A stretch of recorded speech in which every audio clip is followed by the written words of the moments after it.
అందరికీ నమస్కారం అండి. ఈరోజు మాట ఏంటంటే, గర్భిణీ స్త్రీలు ఉంటున్నారు, హాస్పిటల్కి వెళ్తున్నారు. హాస్పిటల్కి వెళ్ళినప్పుడు ఆ ప్రెగ్నెన్సీ టైము మందులు ఎవరైతే వాడారో, ఎక్కడైతే వాడామో అక్కడే డెలివరీ చేసుకుంటే చాలా మంచిగా ఉంటుంది.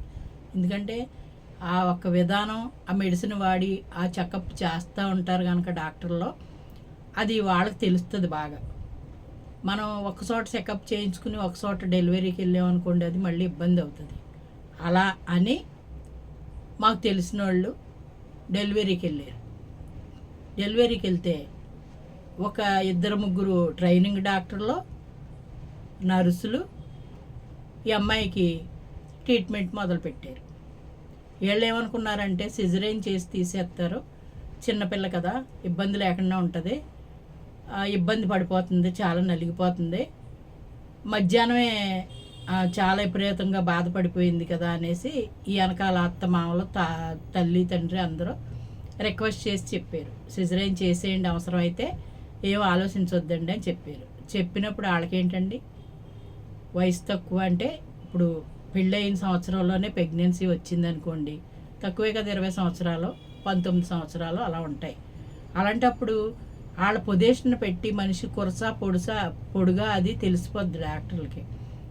మిడిమిడి ఆలోచనలతోటి నొప్పులిమ్మని ఆ అమ్మాయిని టెన్షన్ పెట్టి లోపల ఉమ్మనీరంతా పడిపోయిన తర్వాత ఆ బిడ్డకి పరిస్థితి ఎలా ఉంటుందండి, పేగుల దగ్గరికి చేరిపోయినట్టు అయిపోయి చాలా ట్రబుల్ పడిపోయిందంట. పడిపోతే ఈ బాబు కడుపులో ఉన్న బాబుకి పేగులు చుట్టేసి చాలా ట్రబుల్ అయిపోయింది. మామూలు ట్రబుల్ కాదు, పిల్లోడికి సీరియస్ అయిపోయింది, తల్లికి సీరియస్ అయిపోయింది. అదే సిజరేన్ చేసి తీసేసి ఉంటే ఇంత అవస్థ ఉండదు కదా, చక్కగా చేయవలసిన విధానంలో ఆపరేషన్ చేసేస్తారు. అది సీనియర్ డాక్టర్ అయి ఉంటే ఇంత అవస్థ పడరు కదండి. వాళ్ళని నమ్మి హాస్పిటల్కి వెళ్తున్నప్పుడు వాళ్ళు ఎలాంటి కేర్ తీసుకోవాలి, ఏమాత్రం చిన్న మిస్టేక్ జరిగినా ఎన్ని జీవితాలు బలైపోతాయి. ఎందుకండి అలాంటి ట్రీట్మెంట్లు చేస్తున్నారు? కొంతమంది ఉన్నారండి అలాగా.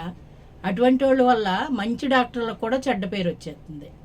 ఇప్పుడు చాలామంది పొరుళ్ళు పోసుకుంటానికి గవర్నమెంట్ హాస్పిటల్కి వెళ్తారు, ప్రైవేట్ హాస్పిటల్కి వెళ్తారు. ఆ సీనియర్ డాక్టర్లు ఉంటారు, వాళ్ళు డెలివరీ టైంకి కేర్ తీసుకుని చేస్తూ ఉంటారు. బిడ్డకి తల్లికి రక్షించి వాళ్ళని పంపించవలసిన బాధ్యత డాక్టర్ మీద ఉంటుంది. డాక్టర్ మీద నమ్మకం మనకు ఉంటుంది. ఇవన్నిటిని పాడు చేసేసి ఏదేదో చేసేసి తల్లుల్ని బిడ్డల్ని కూడా ఇబ్బందులు పెట్టేయటం. ఏమాత్రం చిన్న మిస్టేక్ జరిగినా కానీ తల్లి ప్రాణానికి బిడ్డ ప్రాణానికి కూడా ఆఘాతం అయిపోతుంది. అలాంటప్పుడు ఎంత జాగ్రత్తగా చూడాలండి. ఎందుకు అంత నిర్లక్ష్యం చేస్తారు కొంతమంది? అలాగే ప్రాణంతో చెలగాటం ఆడుకున్నారు. చిన్న వయసు అమ్మాయిని చెలగాటం ఆడుకుని ఇదివరకు చేసేవారు, సిజరేన్ కాకుండా కింద ఆపరేషన్ ఒకటి చేసేవారు. అదేవిధంగా ఏం చేశారంటే ఆ ఆపరేషన్ చేశారు, పైగా కుట్ల పట్టుకోలేదని మళ్ళీ రెండోసారి ఆపరేషన్. ఆ మనిషి, ఆ పేషెంట్ ఏమైపోద్దండి? అది ఏమన్నా కొంచెం ధైర్యం లేని మనిషి అయితే చనిపోతారు కదా. అలాంటప్పుడు ఎంత ప్రమాదం అండి. వాళ్ళు ఎంత నమ్మకంతో హాస్పిటల్కి వస్తారు, అది ఎందుకు గమనించట్లేదు?